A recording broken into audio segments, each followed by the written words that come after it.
है म यस्तो हुन्छु भने मलाई पनि थाहा थिएन मेरो सबै परिवार र सबै माया मारेको मान्छे म केही पनि छैन मेरो हाड र छालामा चाहिँ केही पनि छैन शरीरमा पेट सुन्ने जस्तो भइरहेको यो मासुहरू सबै हड्डी र छाला मात्रै छ मलाई बाँच्छ भने त आज हो कि भोलि हो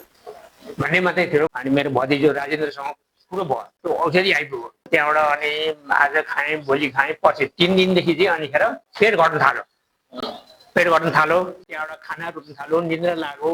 अनि टोयलेट आफै जान थालेँ त्यो 1 महिनाको औषधि नसक्दै म त यसो तगडा भइहालेँ एक त भन्नु त नयाँ जीवनै मेरो चाहिँ सुरुवात भयो हेर्नुहोस् है म यस्तो हुन्छु भने मलाई पनि थाहा थिएन मेरो सबै परिवार र सबै माया मारेको मान्छे म है त्यस कारणले यो आयुर्वेदिकलाई म धेरै धेरै धन्यवाद दिन चाहन्छु धरान भोपाक्याम लग्यो डक्टरहरूले पनि भन्नुभयो ल आइसियुमा राख्नुपर्छ भेन्टिलेटरमा राख्नुपर्छ भन्ने कुराहरू आयो एक गोली दबाई शुद्ध दिनु भएन उहाँको आत्माले मायाको कुराहरू सबै दिनु भन्नु वैतरणी गर्ने कार्यक्रम शुद्ध हामीले गरिसकेको थियौँ हेटौडाको सञ्जीवनी आयुर्वेदिक औषधि खुवाएको 1 हप्तापछि चाहिँ बुवा आफै नै तपाईँको बेडबाट टोयलेटसम्म आफै जानु सक्ने हुनुभयो अहिले हामी जस्तै तन्दुरुस्त हुनुहुन्छ त्यहाँदेखि अहिलेसम्म